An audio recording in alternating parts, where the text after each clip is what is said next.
Good morning my dear student. आज हम लोग मैन्युफैक्चरिंग प्रोसेस में लेक्चर नंबर 16 को डील करेंगे। जैसा कि हम लोग एमसीक्यू को डील कर रहे हैं, तो लास्ट लेक्चर में हम लोगों ने different types of metal and उनके एप्लीकेशन से रिलेटेड मल्टीपल चॉइस क्वेश्चन को हम लोगों ने सॉल्व किया था। तो आइए हम लोग उसी को आगे बढ़ाएंगे और अपने कुछ रिमेनिंग क्वेश्चन को सॉल्व करते हैं। तो चलिए माय डियर, हम लोग अपने क्वेश्चन को स्टार्ट करते हैं। जैसा कि देखिए, हम लोगों ने लास्ट लेक्चर में क्वेश्चन 35 तक हम लोगों ने सॉल्व कर लिया था। तो आज हम लोग क्वेश्चन नंबर 36 से स्टार्ट करते हैं। तो देखिए क्वेश्चन नंबर 36 क्या कह रहा है। कह रहा है which of the following is not a type of cast iron. तो आपको सबसे पहले मैंने बताया है कि कास्ट आयरन की जो फैमिली हमारी क्या होती है, grey cast iron, white cast iron, nodular cast iron. ये सारी कास्ट आयरन की हमने फैमिली आपको बता रखा है। अब यहाँ जब सॉल्व करेंगे तो देखो कह रहा है which is the following not a type of cast iron. तो हमने आपको मैलेबल कास्ट आयरन के बारे में भी बताया है, आपको ग्रे कास्ट आयरन के बारे में भी बताया है, डक्टाइल कास्ट आयरन के बारे में भी बताया है, लेकिन प्लेन कार्बन के बारे में नहीं बताया। ये आपका कार्बन, ये स्टील की फैमिली में आ जाएगा, कास्ट आयरन की फैमिली में नहीं आएगा। तो इसका आंसर हम क्या सेलेक्ट करेंगे, डी सेलेक्ट करेंगे। तो ये हमारा क्या है, कास्ट आयरन की फैमिली से बाहर है। आगे बात करते हैं नेक्स्ट क्वेश्चन 37 कह रहा है alloys with carbon content higher than 2% are known as. कितना आसान सा क्वेश्चन पूछा गया है कि अगर परसेंटेज ऑफ कार्बन, बार बार हमने इसको बताया है, लेस देन 2% होगा तो ये हमारा क्या हो जाएगा, ये हमारा कहलाएगा स्टील। और यही percentage of carbon greater than 2% होगा तो इसी को हम लोग कास्ट आयरन बोलते हैं। तो 2% या 2.1%, तो ये हमारा क्या हो जाएगा, high speed steel wrong, hypoeutectoid steel wrong, देखिए हाइपरयूटेक्टॉइड स्टील रॉन्ग, और कास्ट आयरन सही जाएगा। अब आपको दो टर्म यहां मिल गया होगा, सर हाइपोयूटेक्टॉइड स्टील क्या होता है, हाइपरयूटेक्टॉइड स्टील क्या होता है। अब सिमिलर इसी तरीके से हाइपोयूटेक्टॉइड कास्ट आयरन और हाइपोयूटेक्टिक कास्ट आयरन होता है। तो आइए एक छोटा सा डिफरेंस है, समझ लेते हैं, क्योंकि क्वेश्चन आता है। तो चलिए बता देते हैं इसी में आपको कि हाइपोयूटेक्टॉइड और हाइपरयूटेक्टॉइड क्या होता है। देखिए जब हम लोग इस तरीके से हम लोग किस में जाएंगे, आयरन कार्बन इक्विलिब्रियम डायग्राम में, तो परसेंटेज ऑफ कार्बन से हम आपको डिस्कस कर रहे हैं, परसेंटेज ऑफ कार्बन से डिस्कस करें। थोड़ा सा जूम करके आपको डिस्कस करेंगे। देखिए सपोज करिए कि यहाँ पे परसेंटेज ऑफ कार्बन 0 है और इधर की ओर बढ़ेंगे तो परसेंटेज ऑफ कार्बन हमारा इंक्रीज होगा। अब यहाँ पे देखो, ये इधर हमारा टेम्परेचर होता था, ये वाला जोन हमारा टेम्परेचर का होता था, ऊपर की ओर जाने पर बढ़ता था, यहाँ पर 0 टेम्परेचर होता था। तो देखो यहाँ 0 से लेकर हम लोग क्या करते थे, 0.8% कार्बन तक एक रेंज बना देते थे, 0.8 से 2.1% तक हम लोग दूसरी रेंज बना देते थे, 2.1 तक दूसरी रेंज बना देते थे, और 2.1 से हम लोग 4% तक, 2.1 से 4% तक हम लोग तीसरी रेंज बना देते थे, और 4% से 6.25% तक हम लोग लास्ट रेंज बना देते थे। अब इन्हीं रेंज का मतलब समझना, देखो हमारा क्या होता है कि 2.1 से पहले, चलिए कलर चेंज कर लेते हैं। देखिए हमारा क्या होता है, 2.1 से पहले मतलब 0 से लेकर 2.1 तक हमारा होता है स्टील, और 2.1 से लेकर यहाँ हमारा 6.25 तक होता है कास्ट आयरन। अब इसमें आप ये समझिएगा कि जो स्टील है इसको हमने दो भागों में बांटा है, 0.8 और 0.8 से 2.1 तक। कास्ट आयरन को भी हमने दो भागों में बांटा है, 2.1 से 4% और 4 से, ये हमारा 4 से 6.2% के बीच में होगा, 4% टू 0.25%। अब इसमें देखिएगा, पहला वाला जो रीजन हमारा होगा स्टील का वो होता है हाइपो वाला रीजन, और पहला वाला जो कास्ट आयरन होता है वो भी होता है हाइपो वाला रीजन, और सेकंड वाला स्टील हाइपर रीजन होता है, मतलब कार्बन कंटेंट ज्यादा है स्टील में, और सेकंड वाला कास्ट आयरन में भी कार्बन कंटेंट ज्यादा है, तो ये भी हमारा हाइपर रीजन होता है। इनका नाम कैसे रखा जाता है, चलिए नाम देख लीजिए। देखिए, पहला वाला जो 0 से लेकर 0.8% कार्बन है, ये मैंने आपको बताया हाइपो वाला रीजन है। सेकंड आप देखो, इसे हटा देते हैं थोड़ा सा, देखिए हम लोग इतनी चीजें हटा देते हैं, सेकंड वाले में बातें हैं। देखिए अब ये क्या है, देखिए 0.8 से 2.1% तक ये हमारा क्या है, हाइपर वाला रीजन है। देखिए आपको यहीं से रटा दे रहे हैं। थर्ड वाले में क्या है, 2.1 से 4% तक ये कास्ट आयरन हो गया, तो कास्ट आयरन के लिए सबसे स्मॉल कंटेंट होंगे, ये भी हमारा क्या हो जाएगा, हाइपो वाला रीजन हो जाएगा। लास्ट में 4% से 6.25% तक ये कार्बन कंटेंट ज्यादा है, तो यहां पर भी हम लोग हाइपर ले लेंगे। अब इनका पूरा नाम लिखते हैं। देखो, एक होता है हाइपो यूटेक्टॉइड स्टील, और एक होता है हाइपर यूटेक्टॉइड स्टील, और ये होता है हाइपो यूटेक्टॉइड कास्ट आयरन, और ये होता है हाइपर। तो सब के आगे बस आपको यूटेक्टॉइड और यूटेक्टिक ऐड करना है। तो यहां से देखो, ये जो हाइपो यूटेक्टॉइड स्टील है और हाइपर यूटेक्टॉइड स्टील है, तो देखो हाइपो का मतलब परसेंटेज ऑफ कार्बन कितना होगा, 0.8% तक। आप इसका नाम रख दो हाइपो यूटेक्टॉइड स्टील, और यहाँ पे क्या हो जाएगा, हाइपर यूटेक्टॉइड स्टील। और सेकेंड वाला हमारा क्या है, सेकेंड जोन परसेंटेज का कास्ट आयरन का है, तो ये हमारा क्या हो जाएगा, हाइपो यूटेक्टॉइड कास्ट आयरन, और लास्ट में हो गया hyper eutectoid cast iron.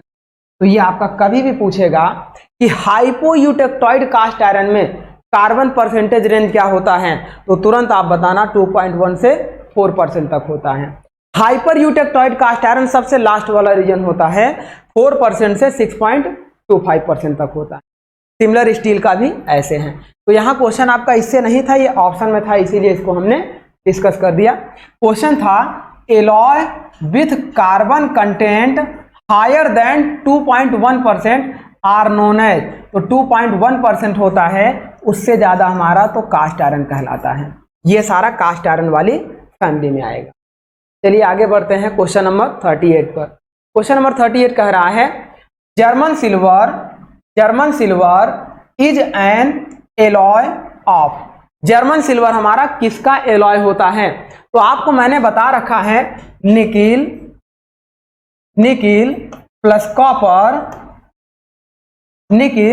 Copper plus zinc is called German silver. German silver सबसे ज्यादा इलेक्ट्रिक कंडक्टिविटी इसमें होती है, इसीलिए इसको हम लोग क्या करते हैं, वायर बनाने में यूज करते हैं, इलेक्ट्रिक वायर बनाने में। तो ये हमारा होता है जर्मन सिल्वर। ऑप्शन देखिए, पहले में सिल्वर एंड टिन है, रॉन्ग हो जाएगा। Silver and gold wrong, nickel and copper wrong, इसमें है निकिल कॉपर एंड जिंक, तो ऑप्शन डी हमारा करेक्ट हो जाएगा। Question number 39, which of the following is close to the purest form of iron. तो जहां पे आपको मिले तुरंत आपके दिमाग में आंसर आना चाहिए, wrought iron is the purest form of iron, percentage of carbon 0.02% होता है। तो इस तरीके से जहां भी आपको सबसे प्योरेस्ट फॉर्म मिले आयरन का, तो वहां आपको आंसर लगाना है रॉट आयरन। बहुत बार क्वेश्चन रिपीट किया है ये। आगे बढ़ते हैं question number 40, the percentage of carbon in low carbon steel. Percentage of carbon in low carbon steel, तो मैंने आपको तीनों बताया है। देखिए LCS लो carbon steel, MCS medium carbon steel, HCS high carbon steel.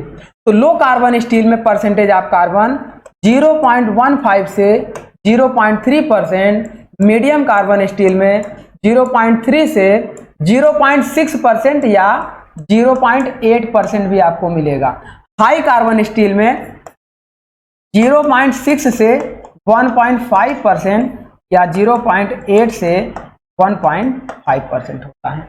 अब आपका किसमें पूछा है, लो कार्बन स्टील के लिए परसेंटेज ऑफ कार्बन, तो आपका आंसर हो जाएगा 1%, 0.15, 0.15% हो जाएगा।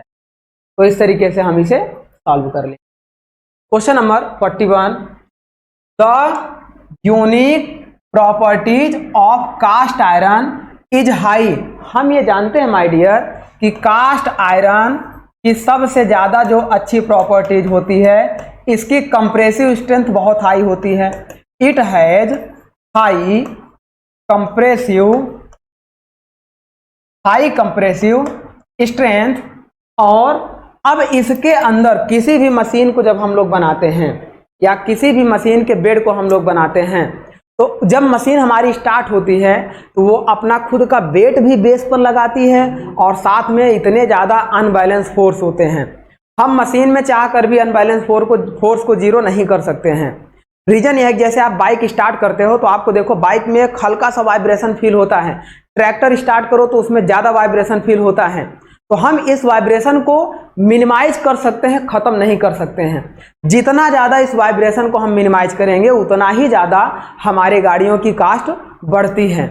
तो हम इसीलिए आप सोचो जो डुकाटी, लैम्बोर्गिनी वगैरह की जो गाड़ियाँ होती हैं, आप उस पर ये इसका बोनट हो जाए, उस पर एक ग्लास वाटर रख दो तो इतना ज़्यादा इसको वाइब्रेशन को बैलेंस किया जाता है कि ये एकदम शांत रहेगा। लेकिन उसकी कास्ट कितनी ज़्यादा होती है, तो कास्ट बढ़ जाती है। तो उसे हम लोग क्या करते हैं, वाइब्रेशन को रिड्यूस करने के लिए या तो हम कास्ट बढ़ा दें या उसके मशीन के बेस को ऐसे मटेरियल का बनाएं जो वाइब्रेशन को क्या करता रहे, उसके रिफ्लेक्ट में मतलब बियर करता रहे। तो वो हमारा कास्ट आयरन ही ऐसा मटेरियल है जो सबसे ज़्यादा डैम्पिंग कैरेक्टरिस्टिक ऑफ वाइब्रेशन देता है, डैम्पिंग कैरेक्टरिस्टिक ऑफ वाइब्रेशन देता है। तो इसीलिए कास्ट आयरन की सबसे यूनिक प्रॉपर्टीज डैम्पिंग कैरेक्टरिस्टिक है और यह हमारा हाई कंप्रेसिव स्ट्रेंथ होता है, यह एक ब्रिटल मटेरियल है। तो ये सारी इसकी प्रॉपर्टीज होती है। क्वेश्चन नंबर 42 कह रहा है cast iron contains carbon. Percentage of carbon आपका क्या होता है कास्ट आयरन में, पहला कह रहा है इक्वल टू 2, रॉन्ग। ये हमारा क्या होता है 2% या 2.1% से ग्रेटर होता है। सेकेंड आपका कह रहा है लेस देन 0.8% या ग्रेटर देन, रॉन्ग। यहां पे देखो लेस देन 2% रॉन्ग, यहां पे है ग्रेटर देन 2%, यानी कि percentage of carbon in cast iron is greater than 2%। ये हमारा होता है। और कहां तक होता है, अप टू 6.25%। क्वेश्चन नंबर 43 देखते हैं। 43 कह रहा है in grey cast iron carbon is present in the form of. Grey cast iron में मैंने आपको बताया है जो कार्बन प्रेजेंट होते हैं वो हमारे किस में होते हैं, फ्री फ्रॉम फ्लेक्स के रूप में होते हैं, फ्री फ्रॉम फ्लेक्स के रूप में होते हैं। इसका मैंने फोटो पिक्चर भी दिखाया हुआ था लेक्चर में, तो आप प्रीवियस लेक्चर में जाके वहां देख सकते हैं कि फ्लेक के रूप में कैसे होते हैं। इमेज आपको मैंने वहां पे दिखाया हुआ है जहां कास्ट आयरन की फैमिली हमने डिस्कस किया है। तो अब किस फॉर्म में होंगे, यहाँ दिया है cementite form, wrong. Pearlite form, wrong. Spheroidise, wrong. Answer क्या हो जाएगा, फ्लेक के फॉर्म में होंगे। अब बात करते हैं क्वेश्चन नंबर 44। 44 क्वेश्चन आपका क्या कह रहा है, which of the following when used in ordinary low carbon steel. जब हम लो कार्बन स्टील को यूज करते हैं तो makes the metal ductile end of good bending qualities. हम निम्न में से ऐसे कौन से एलॉइंग एलिमेंट को यूज करते हैं जिससे कि हमारे स्टील में एक अच्छी डक्टिलिटी प्रॉपर्टीज मिले और एक अच्छी बेंडिंग प्रॉपर्टीज मिले। डक्टिलिटी का मतलब ये सैफ्ट हमारी है, इस सैफ्ट की लंबाई को हम आसानी से इंक्रीज कर दें और ये मटेरियल हमारा फेल ना हो, या डक्टिलिटी का मतलब इस शाफ्ट को हम लोग थिन वायर में आसानी से ड्रॉ कर सकें, यही हमारी होती है डक्टिलिटी प्रॉपर्टी। और बेंडिंग प्रॉपर्टीज क्या होती है? विदाउट फेल्योर हुए, जैसे मान लो ये आपकी रॉड है, जब इस पर आप लोड लगाओगे तो विदाउट फेल हुए माय डियर ये कुछ इस तरीके से बेंड हो जाएगी, इसी को हम बेंडिंग कहते हैं। अब अगर आप शीशे को देखो, क्या शीशे ग्लास के अंदर बेंडिंग प्रॉपर्टीज होगी? Glass is a amorphous material and glass is a highly compressed liquid होता है। Glass is a highly compressed liquid होता है। सुपर, जिसे हम लोग बोलते हैं सुपर, है ना, तो ये हमारा होता है। जैसे ये ग्लास की शीट हो गई, अब इस पे आप लोड की वैल्यू बढ़ाओगे, ये बेंड बिल्कुल नहीं होगा, एक लिमिट के बाद यहाँ से या यहाँ से या यहाँ से ये क्या हो जाएगा? टूट जाएगा कई टुकड़ों में। तो इसीलिए ग्लास हमारा क्या होता है? बेंडिंग प्रॉपर्टी नहीं देता है, डक्टिलिटी भी नहीं देता है। अब एक अच्छी डक्टिलिटी और बेंडिंग प्रॉपर्टीज देने के लिए किस मटेरियल को मिलाते हैं? तो सबसे अच्छी डक्टाइल प्रॉपर्टीज हमारा क्या देता है? मैग्नीज देता है, Mn। अब इसमें देखो सल्फर बढ़ाने से मशीनेबिलिटी बढ़ती है। हमने एक ट्रिक आपको बताया था SMS से आप SM याद कर सकते हैं। S for sulphur, M for machinability. Sulphur आपका मशीनेबिलिटी को इंक्रीज करता है। अब यहाँ पे फास्फोरस आपका हार्डनेस को इंक्रीज करता है। अब यहाँ मैग्नीज की बात कर रहे हैं, तो मैग्नीज आपका क्या करता है? डक्टिलिटी को बढ़ाता है, और डक्टिलिटी बढ़ गई तो एक अच्छी बेंडिंग प्रॉपर्टीज ऑटोमेटिक आ जाएगी उसमें। तो ये हमारा होता है। आगे बात करते हैं क्वेश्चन नंबर 45। 45 कह रहा है स्टेनलेस स्टील कंटेन्स, मतलब SS की बात कर रहा है, SS की बात कर रहा है। अब SS का मतलब क्या है? देखो, एक होता है हाई कार्बन स्टील, आप समझना, हाई कार्बन स्टील HCS होता है, लेकिन SS जो होता है वो आपका होता है हाई स्पीड स्टील या स्पीड स्टील, जिसमें हम लोग क्या करते थे माय डियर? 18, 4, 1 हम लोग मिलाते थे। ये स्पीड स्टील का कंटेंट होता था। 18% टंगस्टन, 4% आपका क्रोमियम, 1% वेनेडियम, और साथ में जो परसेंटेज आप कार्बन होता था 0.7% मिलाते थे। 0.7% कार्बन मिलाते थे तो हमारा HSS मिलता था। अब स्टेनलेस स्टील में देखो हम लोग क्रोमियम भी मिलाते हैं, आयरन और निकिल क्या मिलाते हैं? क्या नहीं मिलाते हैं। यहाँ देखो क्रोमियम एंड निकिल नहीं मिलाते हैं। आयरन एंड कार्बन हम लोग मिलाते हैं, chromium, nickel, iron and carbon, ये सभी का कंटेंट हमारा जब मिलेगा, निकिल मिलाने से हमारी प्रॉपर्टीज बढ़ेंगी। तो मेनली हमारा क्या है? क्रोमियम, आयरन एंड कार्बन और साथ में निकिल। तो ये आंसर हमारा क्या हो जाएगा? डी हो जाएगा। आगे बढ़ते हैं क्वेश्चन नंबर 46। 46 आपका कह रहा है cast iron is characterize by minimum of following percentage of carbon. तो वही क्वेश्चन आपका है कि cast iron is characterized by percentage of carbon. क्या 0.2% से कास्ट आयरन को हम लोग डिनोट करते हैं कार्बन? क्या हम लोग 0.8% से करते हैं? क्या 1.3% से करते हैं या 2%? तो कास्ट आयरन, देखो क्वेश्चन वही है, बस उसकी थोड़ी से लैंग्वेज थोड़ी चेंज करके आपको क्वेश्चन उलझा सकता है। तो इस तरीके से आपको कंसंट्रेट होकर आंसर देना है। अब इसमें आपका आंसर क्या हो जाएगा? 2%। कास्ट आयरन में आपका 2% या उससे अधिक कार्बन परसेंट। क्वेश्चन नंबर 47 आपका क्या है? What is the phenomena of progressive extension of material that is strain increasing with the time at constant load? देखो ये हमारा कोई, ये मान लो फिक्स, अब इस पे एक हमने ऐसे सॉफ्ट लगा दी। अब ये सॉफ्ट अपने सेल्फ वेट W के कारण एक लॉन्ग टाइम में अपनी लेंथ को इंक्रीज करेगी विथ कांस्टेंट लोड। तो इस फिनोमिना को हम लोग क्या कहते हैं? यही हमारा माय डियर क्रीपिंग कहलाता है। क्रीप या इस फिनोमिना को हम लोग क्रीपिंग कहते हैं। Due to constant loading in long time material elongate its link is called creeping. ये हमारा होता है। तो यहाँ वही तो कह रहा है प्रोग्रेसिव एक्सटेंशन, लगातार उसका एक्सटेंशन हो रहा है। आप प्रोग्रेसिव इसलिए बोला क्योंकि क्रीपिंग आपका 3 जोन में होती है। पहला आप देखो, जब आप क्या करोगे, क्रीप को जब आप ड्रॉ करते थे तो इस तरीके से देखो, इस तरीके से आपका ये कांस्टेंट जाता था और यहाँ पे आपकी बहुत तेज़ी से इंक्रीज करती थी। ये आपका फर्स्ट जोन क्रीप होता था, सेकंड जोन क्रीप होता था और ये आपका third zone. First zone creep में क्या होता था, पहले मटेरियल इलोंगेट होता था, फिर कांस्टेंट हो जाता था। सेकंड जोन में मटेरियल बहुत कम उसका इंक्रीज करता था और थर्ड जोन में बहुत ज़्यादा इंक्रीज करता था। तो ये आपका होता था क्रीप कर्व। क्रीप कर्व ये मैंने आपको लेक्चर में अच्छे से समझाया हुआ है कि क्रीप कर्व में primary zone, secondary zone and tertiary zone क्या क्या हो। चलिए क्वेश्चन नंबर 48 की तरफ बढ़ते हैं। 48 कह रहा है grey cast iron are often used at the base of heavy machine.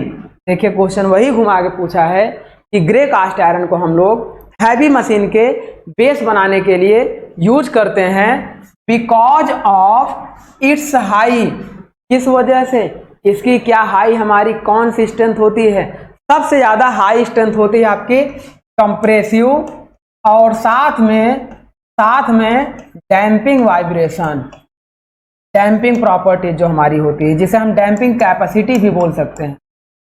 तो ये हमारा क्या होगा, कास्ट आयरन स्टिफनेस की वजह से नहीं यूज करते, स्ट्रेंथ की वजह से भी नहीं यूज करते हैं, टफनेस की वजह से भी नहीं। सबसे अच्छी प्रॉपर्टीज क्या होगी, डैम्पिंग वाइब्रेशन। क्वेश्चन नंबर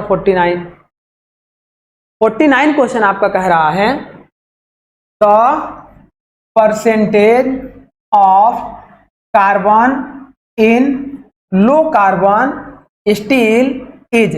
देखो लो कार्बन स्टील में परसेंटेज ऑफ कार्बन हमारा क्या होता है, 0.15% तक होता है। अभी मैंने आपको तीनों कार्बन के बारे में बताया था। लो में आपका 0.15, मीडियम में 0.15 से 0.6% तक होता है। तो इस तरीके से manganese in steel increase is. देखो किसी स्टील में जब हम लोग मैग्नीज मिलाते हैं, एक होता है मैग्नीशियम और एक होता है मैग्नीज। मैग्नीज मिलाने पर उस स्टील की क्या होती है, टेंसाइल स्ट्रेंथ आपकी इंक्रीज करती है। ये अभी प्रीवियस में भी हमने आपको इसके बारे में डिस्कस किया था। तो मैग्नीज आपको मिलाने पर टेंसाइल स्ट्रेंथ इंक्रीज होती है। नेक्स्ट क्वेश्चन है which of the following is correct for cast iron. निम्न में से कास्ट आयरन के लिए कौन सा स्टेटमेंट सही होगा, चेक करते हैं। पहला स्टेटमेंट कह रहा है हाई कंप्रेसिव स्ट्रेंथ, सही स्टेटमेंट कह रहा है। Cast iron has more high compressive strength, बहुत ज़्यादा हाई कंप्रेसिव स्ट्रेंथ होती है। और कास्ट आयरन कंप्रेसिव में स्ट्रांग होता है लेकिन टेंशन में वीक होता है। तो ये हमारा होता है। ये कह रहा है मोर डक्टाइल, तो कास्ट आयरन मोर ब्रिटल होता है। नेक्स्ट कह रहा है high tensile strength, cast iron has low tensile strength. ये हमारा क्या होता है, लो टेंसाइल स्ट्रेंथ। लास्ट में कह रहा है ऑल ऑफ एबव। जब 2 ऑप्शन गलत हो गए तो कैसे ऑल ऑफ एबव सही हो जाएगा। तो इसका आंसर क्या हो जाएगा, हाई कंप्रेसिव। क्वेश्चन नंबर 52 देखिए silicon is added in low carbon steel. जब हम लो कार्बन स्टील में सिलिकॉन को ऐड करते हैं तो to increase the property of, कौन सी प्रॉपर्टीज को इंक्रीज करता है।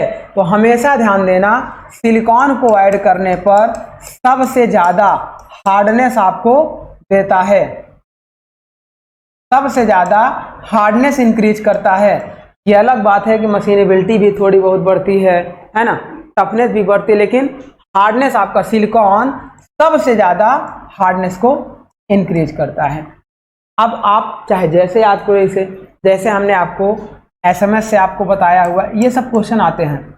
SM, S से आपको हमने बताया हुआ है S for sulphur, M for machinability. आप उसी तरीके से जैसे आप हाई स्पीड स्टील जानते थे, है ना, तो वहां पे आप high H for hardness, S for आपका सिलिकॉन, आप ऐसे याद कर सकते हो, लेकिन वो आपका तरीका होना चाहिए, जरूरी नहीं है। चाहो तो आप ऐसी केवल प्रॉपर्टीज पे ध्यान दो। ट्रिक होती कम समय के लिए है, लेकिन कंफ्यूज बहुत करती। अगर आप ट्रिक भूल गए तो आप उसको कर ही नहीं पाएंगे, लेकिन अगर आपने कॉन्सेप्चुअली अच्छे से क्लियर किया है तो आप भले ही थोड़ी देर वेट करके सोचेंगे, लेकिन आप क्वेश्चन को जरूर अटेम्प्ट कर, ये आपका होता है। तो इसका आंसर क्या हो जाएगा, यहाँ पे ये हार्डनेस को इंक्रीज करता है। क्वेश्चन नंबर 53 कह रहा है cast iron produced by adding magnesium to molten cast iron is, देखो जो कास्ट आयरन हमारा है, cast iron produce by adding magnesium, जब हम किसी मोल्टेन कास्ट आयरन में मैग्नीशियम के साथ, मतलब देखो कास्ट आयरन को मैग्नीशियम के साथ ऐड करेंगे तो कौन सा आयरन बनता है। तो आपको मैंने बताया हुआ है, देखो आंसर आपका क्या है, nodular cast iron, chilled cast iron, grey cast iron and malleable cast iron. तो जब भी आप कास्ट आयरन में देखो कास्ट आयरन प्लस मैग्नीज मिलाने पर आपको क्या मिलता है, nodular cast iron. Nodular cast iron यह एक सॉफ्ट आयरन होता है, इसकी टफनेस डक्टिलिटी ज्यादा होती है। तो ये मिलाने पर क्या मिलता है, नोडुलर कास्ट आयरन मिलता है। क्वेश्चन नंबर 54, मंज metal contains copper and zinc in the ratio of, देखो मंज मेटल में जो हम लोग Cu, देखो ऐसे देखो, मंज मेटल में Cu प्लस Zn हमारा होता है वो 60 प्लस 40 के रेशियो में होता है। इसका मतलब आंसर हमारा क्या हो जाएगा, 60 प्लस 40 C। मंज मेटल हमारा जो होता है, इस पे हमें इसको कॉपर प्लस जिंक को मिलाना है, तो 60% कॉपर होता है और 40% जिंक। आगे बात कर रहे हैं क्वेश्चन नंबर 55, फैबिट मटेरियल जो बेयरिंग के लिए यूज किया जाता है, इसका हमने कंटेंट भी बताया था, फिर वही क्वेश्चन पूछा गया है। फैबिट मटेरियल में हम लोग क्या क्या यूज करते हैं, तो देखो फैबिट मटेरियल में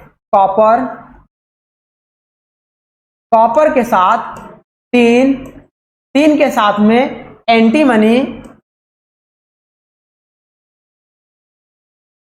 एंटीमनी के साथ में लेड, इतनी चीजों को हम लोग यूज करते हैं। ये हमारा बनता है फैबिट मटेरियल, और इस फैबिट मटेरियल का उपयोग करते हैं हम लोग किसको बनाने के लिए, बियरिंग बनाने के लिए। अब आपको याद करने का ट्रिक आप अपने हिसाब से बना सकते हो, कि अपने हिसाब से ऐसे बना सकते हो। देखो एंटीमनी आपका ए से शुरू होता है, और उसके बाद देखो मतलब ऐसा कोई जरूरी नहीं कि आपको ट्रिक कैसे भी बनाना हो, ACLT आप किसी भी तरीके से बना सकते हो, एंटीमनी, कॉपर, लेड, है ना, टाइटेनियम, इस तरीके से आप इसको बना सकते हो, वो अलग बात है। फैबिट मटेरियल बनता है, इसका क्या हो जाएगा आंसर, ये हो गया Sn एंड Cu, नहीं होगा, कॉपर एंड जिंक नहीं होगा, आपका टीन, कॉपर, एंटीमनी एंड, तो ये आपका आंसर हो जाएगा सी, मतलब सी आंसर। तो अब इस तरीके से ये आंसर हमारा सी करेक्ट। नेक्स्ट क्वेश्चन हम लोग डिस्कस करेंगे, 18-4 एक high speed steel, what is the percentage of chromium. तो ये हमारा 18% टंगस्टन, 4% क्रोमियम और 1% वेनेडियम और 0.7% कार्बन। तो इस तरीके से ये हमारा होता है 18-4 एक के लिए। तो क्रोमियम की क्वांटिटी पूछा है, क्रोमियम आपका 4% होगा, मतलब आंसर आपका 4 हो जाएगा।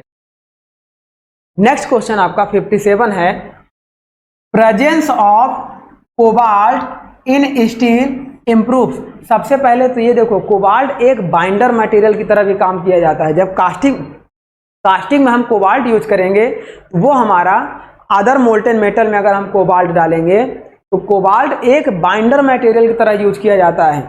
अब यहाँ पे देखो, यहाँ कोबाल्ट अगर यूज कर रहे हैं तो ये कोबाल्ट आपका कटिंग एबिलिटी को बढ़ाता है।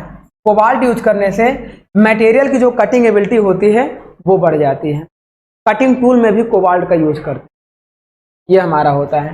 कोरोजन रेजिस्टेंस मत दीजिए आंसर, टेंसाइल मत दीजिए, नन ऑफ दीज। ये भी तो ये होता है आपका। क्वेश्चन नंबर 58 आपका क्या है? Monal metal is an alloy of. अब बताइए मोनल मेटल हमारा किसका एलॉय होता है? तो Monel metal is the alloy of nickel plus, देखो Monel metal is the alloy of nickel plus copper. Copper और निकिल का मिश्रण आपका मोनल मेटल कहलाता है। तो इसका आंसर क्या हो जाएगा? बी हो जाएगा, कॉपर प्लस निकिल। आगे बात कर रहे हैं vanadium when added to steel. जब किसी स्टील में वेनेडियम को ऐड करते हैं तो उस स्टील में कौन सी प्रॉपर्टीज बढ़ जाती है? तो सबसे पहले देखो, ऑप्शन ए है increase tensile strength, option B है decrease tensile strength, option C है raise critical temperature and option D है नन ऑफ। तो सबसे पहले जब हम किसी स्टील में वेनेडियम मिलाते हैं तो वो हमारा क्या करता है? उसकी टेंसाइल स्ट्रेंथ को, ये टेंसाइल स्ट्रेंथ को इंक्रीज कर देता है। तो वेनेडियम आपका क्या करता है? टेंसाइल स्ट्रेंथ को इंक्रीज करता है। क्वेश्चन नंबर 60 बात कर रहे हैं, high speed steel should have, मतलब HSS जो हमने पढ़ा है 18-4, एक टंगस्टन, क्रोमियम, वेनेडियम 0.7, कार्बन, ये हो गया। अब इसमें होता है सबसे ज्यादा क्या होगा? वियर रेजिस्टेंस होगा या हार्डनेस होगा या टफनेस होगा। अब यहाँ पे देखो हाई कार्बन स्टील है तो इसमें आपका सबसे ज्यादा क्या हो सकता है? आप सोच के बताओ कि क्या हाई स्पीड स्टील मिलाने पर क्या हार्डनेस आपकी इंक्रीज करती है? हाई स्पीड स्टील मिलाने पर क्या टफनेस आपकी इंक्रीज करती है? हाई स्पीड स्टील मिलाने पर क्या वियर रेजिस्टेंस आपकी इंक्रीज करती है? तो देखो अब आपके पास सोचने के लिए क्या है कि जब आप इस स्टील में टंगस्टन मिलाओगे तो टंगस्टन की क्या प्रॉपर्टीज है, क्रोमियम मिलाओगे तो क्रोमियम की क्या प्रॉपर्टीज है, वेनेडियम मिलाओगे तो वेनेडियम की क्या प्रॉपर्टीज है, और कार्बन मिलाओगे तो कार्बन की क्या प्रॉपर्टी। कार्बन आपका क्या करता है? हार्डनेस को बढ़ाता है। लेकिन यहाँ पे कार्बन के परसेंटेज क्या है? 0.7% लिया जाता है। 0.7% मतलब बहुत लो होता है, लो कार्बन कंटेंट होता है। तो इस कार्बन की वजह से तो इसमें हार्डनेस नहीं बढ़नी है ना। नेक्स्ट आप देखो वेनेडियम लिया जाता है। अभी मैंने आपको बताया कि वेनेडियम लेने से उस मटेरियल की टेंसाइल स्ट्रेंथ बढ़ जाती है। जब इसमें हम लोग वेनेडियम ऐड करते हैं तो टेंसाइल स्ट्रेंथ बढ़ेगी, और टेंसाइल स्ट्रेंथ तब बढ़ेगी जब उस मटेरियल की टफनेस इंक्रीज होगी। टेंसाइल स्ट्रेंथ, टफनेस हमारा क्या है? Energy absorbed per unit volume is called toughness. आगे बात करते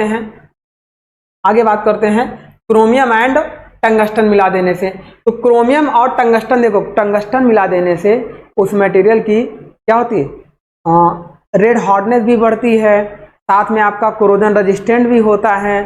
रेड हार्डनेस और कोरोजन रेजिस्टेंट ये दोनों मैंने आपको बताया हुआ है। तो इस तरीके से आपकी जब टंगस्टन और क्रोमियम मिला देते हैं तो हार्डनेस आपकी बढ़ जाती है और वियर रेजिस्टेंट भी आपकी बढ़ जाती है।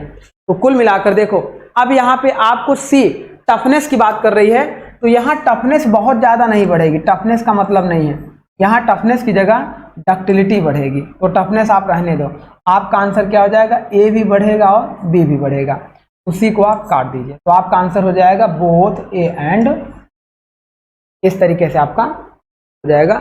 आप टफनेस रहने दो। अगर डक्टिलिटी होती तब आप कह सकते थे कि वेनेडियम मिलाने पर डक्टिलिटी बढ़ जाती है। तो कुल मिलाकर हाई स्पीड स्टील में हमारा क्या होता है, वियर रेजिस्टेंट होता है, हार्डनेस होती है। आगे बढ़ते हैं। 18.4.1 high speed steel contains percentage of carbon यहाँ पूछा है। मैंने अभी आपको बताया कितना होता है, 0.7% हो, 0.7% हो। तो ये हमारा हो गया। आगे बात कर रहे हैं, तो 0.7% मतलब डी आंसर हो गया, डी आंसर हो गया। फिर इसके बाद आप देखिए क्वेश्चन नंबर 62 कह रहा है steel containing 11% to 14% chromium and 0.3% carbon is called. ऐसा स्टील जिसमें 11% से 14% तक क्रोमियम हो और 0.35% कार्बन हो, इस टाइप के स्टील को हम लोग क्या कहेंगे? ऐसा स्टील जिसमें 11 से 14% क्रोमियम हो और 0.35% आपका कार्बन हो, तो इस टाइप की स्टील को क्या हम लोग मार्टेनसाइट स्टील कहते हैं, क्या फेराइट स्टील कहते हैं, आस्टेनाइट स्टील कहते हैं, या नन ऑफ दीज? तो आस्टेनाइट स्टील किसको कहते हैं माय डियर? वो 18.8 क्रोमियम एंड निकिल वाले एलॉय को, 18.8 क्रोमियम एंड निकिल वाले एलॉय को हम लोग कहते हैं आस्टेनाइट स्टील। और इसको हम लोग जिसमें 11 से 14% क्रोमियम होगा, उसकी हार्डनेस ज़्यादा होगी, वहाँ मार्टेनसाइट स्टेनलेस स्टील कहलाता है, मार्टेनसाइट स्टेनलेस स्टील कहलाता है। आगे बात करते हैं steel containing 18% chromium and 8% nickel. अभी तो यही हमने बताया, 18.8 18% क्रोमियम एंड 8% निकिल, ये क्या कहलाता है? आस्टेनाइट स्टील कहलाता है। तो ये पूछा है martensite stainless steel, ferrite stainless steel, तो आंसर क्या हो जाएगा? Austenite stainless steel. तो ये हमारा होता है क्वेश्चन नंबर 64। देखो सब आंसर क्वेश्चन एक दूसरे से सिमिलर मैच करते रहते हैं, बस आपको कॉन्सेप्ट क्लियर होना चाहिए। ये कह रहा है an example of amorphous material, तो एमॉर्फस मटेरियल का सबसे अच्छा एग्जाम्पल ग्लास होता है, ग्लास होता है। एमॉर्फस मटेरियल का सबसे अच्छा एग्जाम्पल आपका ग्लास होता है, मतलब आंसर सी आपका करेक्ट हो। नेक्स्ट आगे बढ़ते हैं क्वेश्चन नंबर 64। अच्छा, ये सारी प्रॉपर्टीज मैंने आपको बता रखी हैं। क्वेश्चन नंबर 64 में देखिए, which metal coating is used in the mirror. जब कोई मिरर हमारा होता है तो हम मिरर पे क्या करते हैं? वन साइड कोटिंग कर देते हैं, तभी हम इधर जब देखेंगे तो ये रिफ्लेक्शन इमेज हमारे सामने बनती है इस मिरर में। तो ये हमारा होता है मिरर का प्रॉपर्टी। इस पे जो हम लोग कोटिंग करते हैं वह किस मटेरियल की करते हैं? लेड की नहीं करेंगे, गोल्ड की नहीं करेंगे, बहुत महंगा ब्रास की नहीं करेंगे, हम लोग टीन की कोटिंग करते हैं। किसमें? लेड में। आप इस तरीके से याद कर लेना, लेड में टीन की कोटिंग करते हैं, सॉरी लेड मतलब मिरर, लेड बार बार आ रहा है। जो मिरर हमारे होते हैं, मिरर में हम लोग इनकी कोटिंग करते हैं रिफ्लेक्शन के लिए। आगे बात कर रहे हैं, brass is an alloy of. Brass हमारा देखो, ब्रास एंड ब्रॉन्ज ये दोनों होते हैं। तो ब्रास हमारा किसका किसका एलॉय होता है? बहुत ही क्वेश्चन पूछा गया है, वेरी वेरी इंपॉर्टेंट क्वेश्चन, खूब क्वेश्चन इससे पूछा जाता है कि ब्रास इज एलॉय ऑफ। तो सिंपल सी बात है, ब्रास हमारा किसका? कॉपर एंड जिंक का एलॉय होता है, कॉपर एंड जिंक का एलॉय होता है। तो ये हमारा होता है ब्रास का कंटेंट। आगे बात कर रहे हैं question number 67। The material commonly used for aircraft gas turbine. तो सबसे ज़्यादा जो हमारा ड्यूरेलियम मटेरियल होता है, ड्यूरेलियम मैंने आपको पढ़ाया भी था, ये हमारे क्या होते हैं? नॉन फेरस एलॉय होते हैं। सबसे ज़्यादा इनका उपयोग एयरक्राफ्ट गैस टरबाइन में किया जाता है। आंसर ए है हाई एलॉय स्टील, बी है ड्यूरेलियम, तो इसका ड्यूरेलियम आंसर क्या हो जाएगा, करेक्ट हो जाएगा, और सी आपका जिंक है, ये आपका टाइटेनियम। इन चारों में सबसे ज्यादा ड्यूरेलियम का यूज करते हैं एयरक्राफ्ट बनाने। क्वेश्चन नंबर 68 आपका कह रहा है which of the following properties is increased by adding sulphur in steel. तो तुरंत आपको जहां सल्फर दिखे वहां तुरंत आप SMS वाली ट्रिक याद कर लीजिए। तो सल्फर आपका S से होता है, M पर आपका मशीनेबिलिटी होता है। तो सल्फर आपके हमेशा क्या बढ़ाएगी, मशीन एबिलिटी बढ़ाती है। नेक्स्ट क्वेश्चन देखिएगा 69, tin base white metal are used where the bearing are subjected to. जो टिन बेस व्हाइट मेटल होते हैं, tin base white metal are used where the bearing are subjected to, जहां पर bearing हमारी लगी होती हैं वहां पर हम इस मेटल का यूज करते हैं। तो क्या प्रॉपर्टी मिलती है, तो सबसे ज्यादा जो सरफेस हमारी होती है बियर हो जाती है, वो सरफेस हमारी बियर हो जाती है। क्यों बियर होती है उसका भी रीजन बता रहे हैं। देखो पहले 4 ऑप्शन देखो। क्वेश्चन था टिन बेस व्हाइट मेटल, जो व्हाइट मेटल हमारे होते हैं, जैसे हम लोग कहते थे व्हाइट कास्ट आयरन, तो ये सारे व्हाइट मेटल जो हमारे होते हैं, अगर इसमें हम लोग टिन की क्वांटिटी को मिला देते हैं तो ये हमारे क्या होते हैं, धीरे धीरे कोरोजन करने लगते हैं और ऑक्सीडेशन बियर बनने लगते हैं, जिस वजह से इसकी सरफेस हमारी क्या होती है, खराब होने लगती है। अब बी ऑप्शन कर रहा है एलिवेटेड टेम्परेचर से कोई मतलब नहीं है, हाई लोड प्रेशर से कोई मतलब नहीं है, हाई प्रेशर लोड से भी कोई मतलब नहीं। तो ये तो पहली बात ऐसे ही आप सॉल्व कर सकते थे, लेकिन इसका मेन मतलब ये है कि जब हम टिन को मिला देते हैं तो उसकी सरफेस आपकी बहुत ज़्यादा बियर होने, ये हमारा क्वेश्चन नंबर 70 की तरफ बढ़ते हैं। 70 नंबर क्वेश्चन आपका कह रहा है एलॉय स्टील। एलॉय स्टील का मतलब आयरन में एलॉइंग एलिमेंट मिला देंगे तो वो एलॉय स्टील कहलाएगा। तो alloy steel which is work hardenable and which is use to make the plates of, देखो bulldozers, bucket, wheels, excavator and other earth moving equipment containing, देखो कंटेनर्स, कार्बन। मतलब इतने बड़े क्वेश्चन का मतलब ये है कि एलॉय स्टील जो हमारे पास होते हैं, सिंपल से एलॉय स्टील का मतलब आयरन में परसेंटेज ऑफ एलॉइंग एलिमेंट मिला दिया। अब इसको मिलाने के बाद विच इज यूज टू, देखो work hardenable and which is use to make the blade of bulldozer. अब इस एलॉय स्टील का उपयोग क्या हम लोग बुलडोजर बनाने में करते हैं, बकेट बनाने में, बकेट व्हील बनाने में, एक्सवेटर्स बनाने में, और कुछ अर्थ पर मूविंग इक्विपमेंट जो हमारे लगे होते हैं उनको बनाने में, और साथ में कुछ आयरन कंटेनर्स बनाने में, या कार्बन। अब देखो आंसर क्या है, क्या हम लोग इसमें ऐड कर दें कि जो इतनी सारी चीज़ों को बनाने में हम इस एलॉय स्टील का उपयोग कर सकें। आंसर आपका पहला क्या है, क्रोमियम। क्या क्रोमियम मिला देने पर इस पर कोई इफेक्ट पड़ेगा? आंसर बी, आप क्रोमियम आपका रॉन्ग है, सिलिकॉन आपका रॉन्ग है। जब मैग्नीशियम आप मिला देंगे, मैग्नीशियम मिला देंगे तो मैग्नीशियम मिला देने से हमारा क्या हो जाता है, उस मटेरियल में वर्क हार्डनिंग आ जाती है, जिस वजह से उसे हम इतने सारे मटेरियल बनाने में। आगे बढ़ते हैं क्वेश्चन नंबर 71 आपका कह रहा है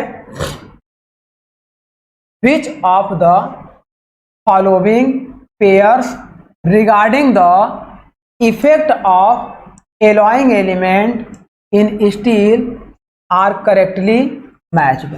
मतलब ये कह रहा है कि इधर हमारे एलॉइंग एलिमेंट दिए हैं और इधर उनकी प्रॉपर्टीज दी है, तो कौन कौन से एलॉइंग एलिमेंट किस प्रॉपर्टीज से मैच करेंगे वो आपको बताना है।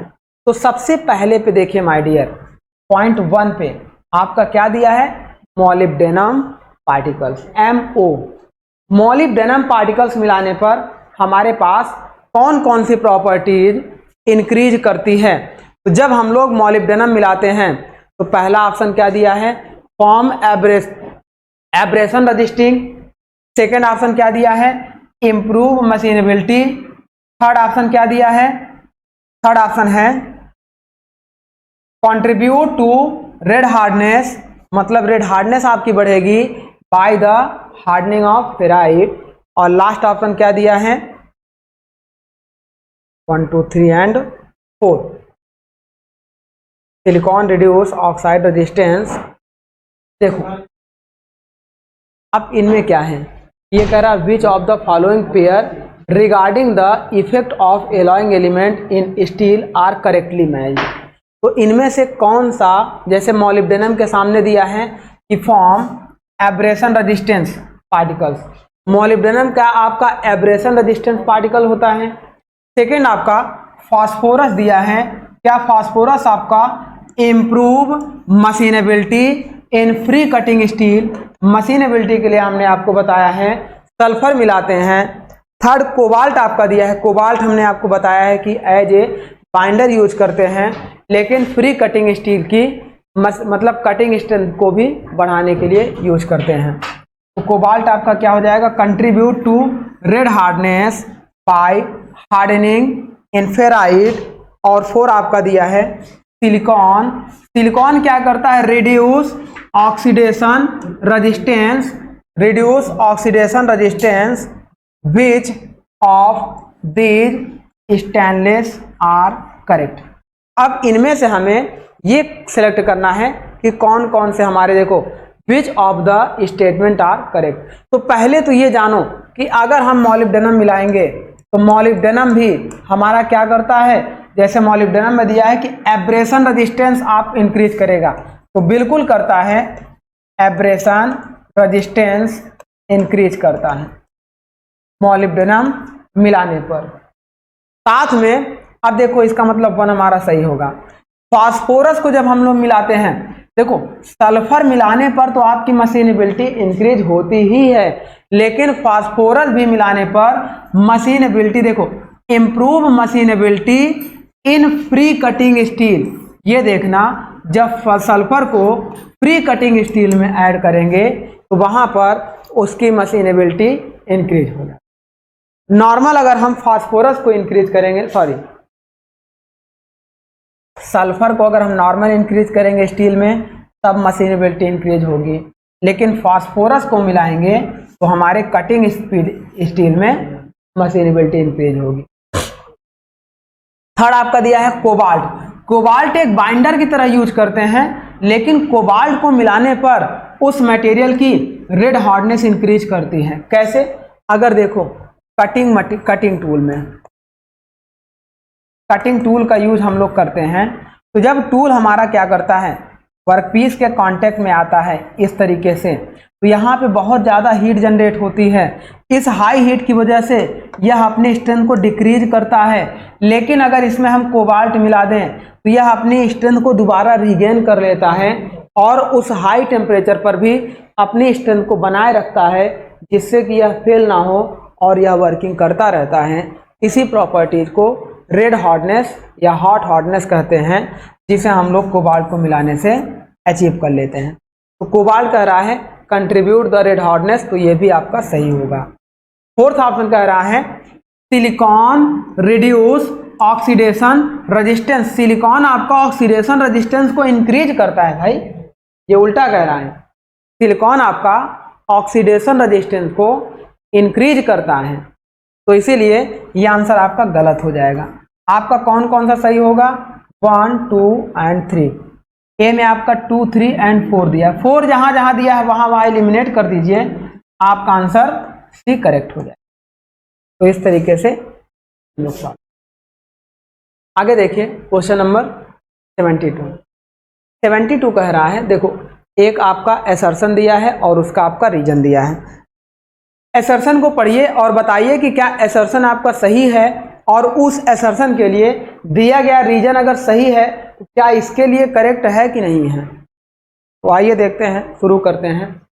पहले असर्शन पढ़ते हैं। देखिए ये कह रहा है austenite stainless steel contains 18% chromium and 8% nickel.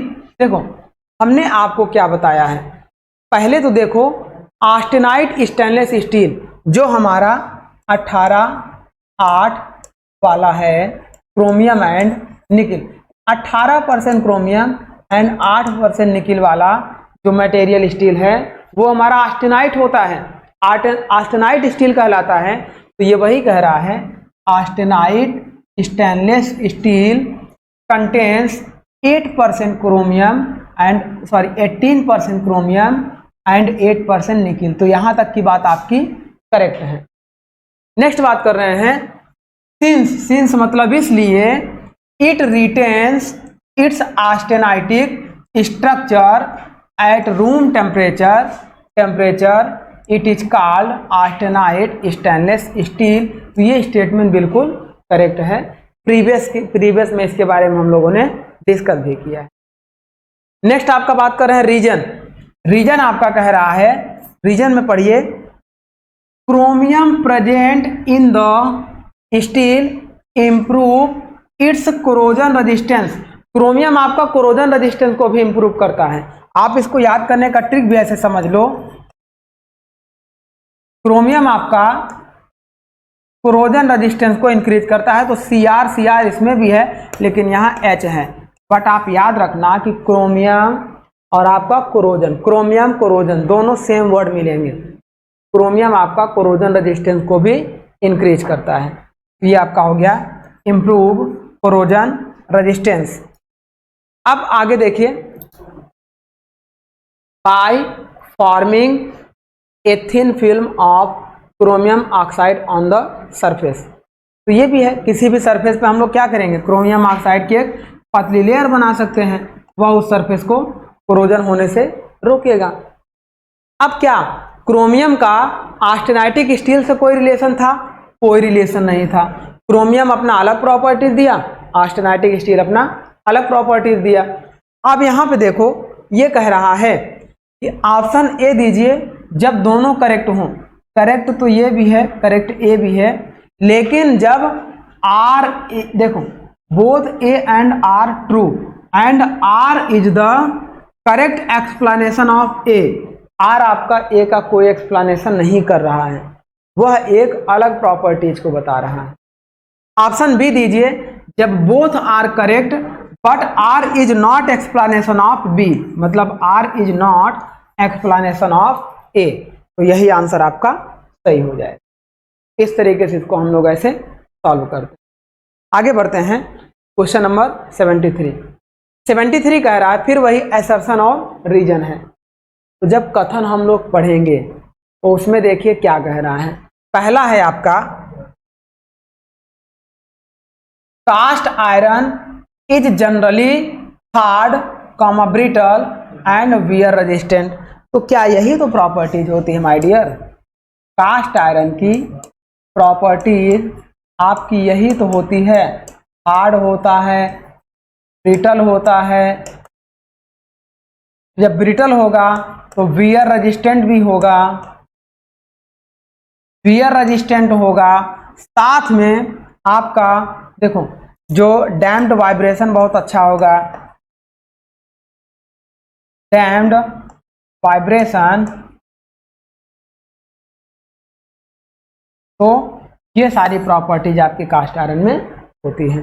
तो ऑप्शन ए कह रहा था मतलब असर्शन कास्ट आयरन है जनरली हार्ड भी होगा, ब्रिटल भी होगा, वियर रेजिस्टेंट भी होगा। दैट मीन्स ए आपका करेक्ट है।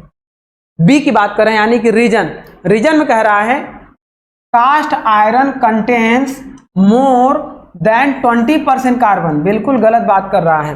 कास्ट आयरन में 2.1% कार्बन से 6.25% कार्बन होता है। तो इस तरह से 20% कार्बन होगा ही नहीं, तो आगे पढ़ने की जरूरत नहीं है, लेकिन फिर भी पढ़ लेते हैं। आगे कह रहा है and as such as the percentage cementite in its higher, ये रॉन्ग है। अब केवल और केवल इसका ए आंसर सही है, तो सी हमारा सही हो जाएगा, क्योंकि सी आंसर को दीजिए जब A is true but R is false हो जाए, तो इस तरह से इसका सी आंसर करेक्ट होगा। क्वेश्चन नंबर 74 की बात कर रहे हैं। 74 आपका कर रहा है match list first material with list second application and select the correct answer using given code. इधर हमारे देखो मटेरियल दिए हैं और इधर हमारे क्या है, उनके एप्लीकेशन दिए हैं। इन मटेरियल से हम लोग क्या क्या बनाते हैं, इनको हमें समझना है या मैच कराना है। अब सबसे पहले देखो हमारे पास क्या है, टंगस्टन है। टंगस्टन का उपयोग हम लोग किसको बनाने के लिए करते हैं, टंगस्टन कार्बाइड है, टंगस्टन कार्बाइड है। फिर है सिलिकॉन नाइट्राइड, एल्यूमिनियम ऑक्साइड और सिलिकॉन कार्बाइड। अब देखो टंगस्टन का उपयोग हम लोग कहाँ करेंगे, ऑप्शन ए है एब्रेसिव व्हील। एब्रेसिव व्हील के लिए हम लोग एल्यूमिनियम ऑक्साइड का यूज करते, आपको मैंने बताया भी है, aluminium oxide plus comma aluminium oxide comma magnesium oxide का उपयोग हम लोग किसके लिए करते हैं, एब्रेसिव व्हील। जो ग्राइंडर व्हील होते हैं इसमें जो एब्रेसिव पार्टिकल्स लगे होते हैं, इन एब्रेसिव पार्टिकल्स को हम लोग किसका बनाते हैं, या तो एल्यूमिनियम ऑक्साइड या मैग्नीशियम ऑक्साइड। इसका हमारा क्या हो गया, आर का 1 करेक्ट हो गया। टंगस्टन कार्बाइड के लिए हीटिंग एलिमेंट नहीं बनाएंगे, पाइप ऑफ कन्वेग नहीं बनाएंगे, ये ड्राइंग डाई के लिए कर लेते हैं। डाई बनाने के लिए जो ड्राइंग डाई हमारी होती है उसके लिए हम लोग कर लेते हैं। नेक्स्ट हमारा है सिलिकॉन नाइट्राइड। सिलिकॉन नाइट्राइड का उपयोग हम लोग किसके लिए करेंगे, देखो चाहे तो आप ऐसे मैच करा सकते हो, पी का 4 हो गया, पी का 4 आपका ये हो गया और ये हो गया, और आपका आर का 1 हो गया। अब देखो आर का 1 हो गया, नहीं, एल्यूमिनियम ऑक्साइड आपका आर का 1 कहाँ मैच कर रहा है, आर का 1 देखो इसके सामने ये आंसर तो रॉन्ग है और ये आंसर भी रॉन्ग है, दो में ही आपको सेलेक्ट करना है। आर का 1 आपका यहाँ सही है, यहाँ पे 2 है, तो यही आंसर आपका डी करेक्ट हो जाएगा। डी करेक्ट हो जाएगा मतलब क्यू का 3 आपका मैच होगा। दैट मीन्स सिलिकॉन नाइट्राइड आपका किसके लिए यूज करते हैं, पाइप फॉर कन्वर्जन या कन्वेइंग लिक्विड के लिए, और बाकी बचा आपका है सिलिकॉन कार्बाइड, ये हीटिंग एलिमेंट के लिए यूज किया जाए। तो इस तरीके से इलिमिनेशन मेथड लगाकर भी इसको सॉल्व कर सकते हैं। क्वेश्चन नंबर 75 देखिए, ये कह रहा है percentage of various alloying elements present in different steel materials are given below. अब ये जो परसेंटेज आप कार्बन दिए गए हैं, मतलब परसेंटेज ऑफ एलॉइंग एलिमेंट दिए गए हैं डिफरेंट स्टील मटेरियल के लिए, कह रहा है आप इनको पढ़िए और पढ़ने के बाद which of these relate to that high speed steel, निम्न में से कौन सा हाई स्पीड स्टील के लिए रिलेट करेगा। तो इसमें क्या होता है 18, 4, 1, 0.7 tungsten, chromium, vanadium and carbon होता है। 18% टंगस्टन यहाँ पे है, ये तो करेक्ट है, और 4% क्रोमियम है, ये भी करेक्ट है, 1% वेनेडियम है, ये भी करेक्ट है, और साथ में 5% कोबाल्ट भी करेक्ट होता है, 0.7% कार्बन भी करेक्ट होता है। तो हम यहाँ पे कर सकते हैं 5% कोबाल्ट भी। बी ऑप्शन पढ़ते हैं, मतलब सेकेंड। 8% आपका क्या है मोलिब्डेनम, 4% क्रोमियम, 2% वेनेडियम, 6% टंगस्टन और 0.7% कार्बन। क्या इस तरीके के मटेरियल से भी हम लोग एलॉइंग एलिमेंट बनाते हैं? तो बनाते हैं, अभी दिखाते हैं कैसे बनाते हैं। 27% क्रोमियम नहीं ऐड करते हैं, साथ में 18% क्रोमियम भी आपका नहीं ऐड करते हैं, तो ये हमारा क्रोमियम से ही एलिमिनेट हो जाएगा। 8% मोलिब्डेनम, 4% क्रोमियम, 2% वेनेडियम और 6% आपका टंगस्टन प्लस 0.7% कार्बन भी यूज करके हम लोग एलॉइंग एलिमेंट बनाते हैं, एलॉइंग एलिमेंट बनाते हैं। तो इस तरीके से आंसर हमारा 1 एंड 2 करेक्ट होगा, 1 एंड 3 ये रॉन्ग हो जाएगा, 1 एंड 2 आपका ये करेक्ट आंसर हो जाएगा। तो इस तरीके से ऑप्शन आपका बी करेक्ट हो जाएगा। तो ये था माय डियर आज का हमारा क्वेश्चन, जिसमें हम लोगों ने मटेरियल और उसके क्लासिफिकेशन से रिलेटेड अपने क्वेश्चंस को डिस्कस किया। तो अब हम क्या करेंगे माय डियर, नेक्स्ट लेक्चर में इसी से रिलेटेड कुछ और बचे हुए रिमेनिंग क्वेश्चन को सॉल्व करेंगे। देन आफ्टर हम लोग फिर एक नए टॉपिक की शुरुआत करेंगे। तो चलिए माय डियर, हम लोग अपना टॉपिक यहीं पे स्टॉप करते हैं। Thank you my